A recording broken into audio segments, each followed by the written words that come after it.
अस्सलाम वालेकुम एवरीवन। तो कैसे हैं? उम्मीद करता हूँ आप सब खैरियत होंगे। तो चलिए इंशाल्लाह आज का व्लॉग करते हैं स्टार्ट। मोटू डॉन को तो आप देख ही रहे मोटू डॉन के साथ साथ ये छोटू डॉन भी है जो कि अपने लैंड क्रूजर पर हमने कोल्ड ड्रिंक देने आया है। साथ ये हैं ये चाचा जी जो कि चाचा जी इतने बूढ़े हो चुके हैं लेकिन अभी तक मेहनत नहीं छोड़ी। मैं आजकल के यंगस्ट लड़कों को भी यही कहना चाहूंगा कि यार मेहनत नहीं छोड़नी चाहिए। देख लो बेचारा कितना बुजुर्ग हो चुका है फिर भी अभी तक मेहनत में लगा हुआ है। चाचा से भी आज हमने पूछ लिया कि चाचा जी आपको इस कंपनी में कितना अर्सा होगी जॉब करते हुए। चाचा ने जो जवाब दिया वो तो मैं सुनकर खुद ही हैरान हो गया। क्या क्या क्या गंजू साहब आपको बाद में बताएंगे। पहले चलिए हम अपने इस दोस्त से मिलवाते हैं जो कि इंतहाई प्यारा सा खूबसूरत सा रनमुरीद है। साहब का कहना है कि जी मुझे रनमुरीद ना कहो, कहना भी है तो रनमुरीद जी को रिस्पेक्ट तो पूरी करो।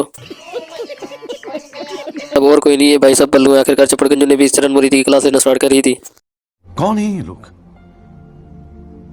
कहाँ से आते हैं ये? बाद ये फिर भाई साहब आ जाते हैं तवीज उठा के आओ। जिस तवीज के ऊपर जो पैसे लिखे हुए वो हमें पेमेंट पे की जाए। टोटोन की ये वाली बात सुनकर मैं खुद ही हैरान हो गया। भाई पहले माल उतारेगा तो मैं भी पेमेंट पे करूंगा। फिर कर रहा है कि इस चाचा जी की बात जो कि चपड़गंज साहब ने आपको कहा था बाद में बताऊंगा। इस चाचा की ये बात है। चाचा की कहना है कि जी मैं इस कंपनी के मालिक का छोटा भाई हूँ, मेरे इसके साथ कोई हिसाब किताब नहीं, गाड़ी काम सब कुछ अपना है। चपड़गंज साहब भी कह देते हैं भाई अगर चाचा तू मालिक भी है तो भाई तू क्यों काम कर रहा है, फिर मुलाजमों से करो काम, आप क्यों कर रहे हो। जैसे चाचा जी का कहना है कि मेरी तो इससे ये काम करने से मेरी फिटनेस बेहतरीन रह जाती है। आप लोगों को एक और भी बात बताता चलूँ क्योंकि जैसे बंदा घर जाते बच्चों को देखे थकन उतर जाती है, ऐसे काम पे आने के बाद ये चीज देखने के बाद दिल खुश हो जाता है। आ जाइए फिर आपको मिलवाते हैं जंगू डॉन थे जिसका मैंने बारे में पहले ही बताया था कि ये भाई बगैर बताया भर काम करने लग गया, बहुत मेहनती हो गया। इस तरह के लड़के मुझे चाहिए। अगर इस तरह का कोई और लड़का है तो मुझे बताया, मैं उसे हायर करना चाहता हूँ अपने रेस्टोरेंट पे। हमें चाहिए जी थोड़ा सा स्टाफ जो कि बेहतरीन हो, ईमानदार हो, काम करने वाला हो, मेहनती हो। सब करने के बाद फिर हम अपने आ जाते हैं सीएम की सीट के ऊपर। सीएम की सीट के ऊपर बैठ के जो जुर्माना मिलता है क्या बताऊँ मैं आपको। सीट के ऊपर बैठने के बाद हमें गर्व महसूस होने लग जाता है। गर्व क्या महसूस होता लगता तो ऐसे के चपड़गंजू के सर पे जैसे पूरा मुल्क चल रहा हो। मैंने आप लोगों को पहले बताया था कि मैं डाइट करना चाहता हूँ। आप लोग बताएं डाइट में से क्या यूज करूँ क्योंकि मेरा तो मुंह ये बड़ा थोबड़ा ही बनता जा रहा है, समझ नहीं आ रही। ऐसे एक बात ये भी है जी जुम्मा जुम्मा मुझे 8 दिन हुए नहीं अभी लोग स्टार्ट करते हुए, लेकिन क्या करें भाई बंदे बहुत पीछे लग गए, बहुत शैतानगिरी बंदे करने लग गए। एक बात ये भी है ये लोग अभी से मेरे पीछे पड़ गए। जब मतलब पाक मुझे फुल कामयाब करेंगे फिर पता नहीं ये लोग क्या करेंगे। बिना ये बातें ध्यान से निकालते हुए मैं आ जाता हूँ बाहर अपनी शहजादी को देखने के लिए। बाहर आके देखता हूँ शहजादी तो है नहीं, शहजादी की जगह पे ये होंडा खड़ा होता है। होंडा देखने के बाद मैं तो परेशान ही हो जाता हूँ कि कहाँ चलेगी। फिर याद आया कि हाँ वो तो आज बड़ा भाई लेके गया चपड़गंजू का।